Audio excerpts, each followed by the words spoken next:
গরম কমার কোনো লক্ষণই নেই, চিটচিটে ঘামে সারাদিন জেরবার মানুষ।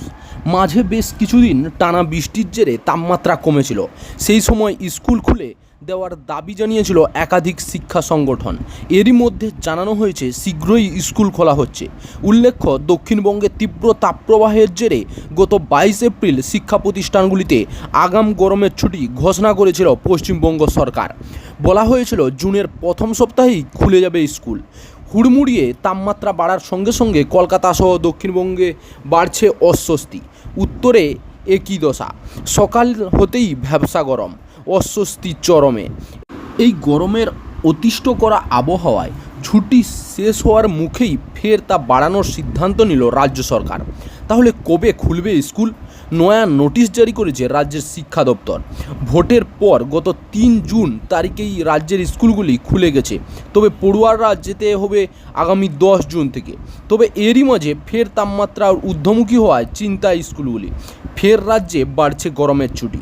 তীব্র তাপপ্রবাহ ও ক্রমাগত তাপমাত্রা বাড়তে থাকার ফের স্কুল বন্ধ রাখার সিদ্ধান্ত নিয়েছে একাধিক রাজ্য। দিল্লি এবং উত্তরপ্রদেশেও তাপমাত্রার রেকর্ড এতটাই ঊর্ধ্বমুখী, তাই গরমের ছুটি বৃদ্ধি করা হয়েছে।